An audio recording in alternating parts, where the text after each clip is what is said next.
High Cheetos. ஆனா இவ கேட்டா தருவாளான்னு தெரியலையே. சரி சும்மா கேட்டு பாப்போம். அக்கா என்ன புதுசா அக்கா நொக்கானு? உனக்கு என்ன வேணும் சொல்லு. ரெண்டு சீட்டஸ் தாயேன். சீட்டோஸா? அம்மா உனக்கும் எனக்கும் சேர்த்துதான் வாங்கிட்டு வந்தாங்க. நீ உன்னோட காலி பண்ணிட்டு இப்ப என்னோட வந்து கேக்குறியா? அதெல்லாம் தர முடியாது. ப்ளீஸ் ரெண்டு தர முடியாதுன்னா தர முடியாதுதான். ஓஹோ தர மாட்டியா? உன்கிட்ட இருந்து எப்படி வாங்கணும்னு எனக்கு தெரியும். A few minutes later. Nimmi அம்மாக்கு ரெண்டு சிப்ஸ் தாயே.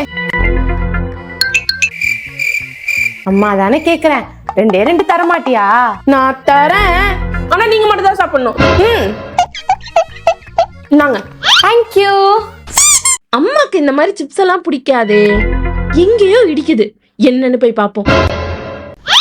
ஷர்மி இந்தா புடி, அக்கா வரதுக்குள்ள சாப்பிடு. ஐயா தோர நீ சூழ்நில கைதி ஐயா தோர.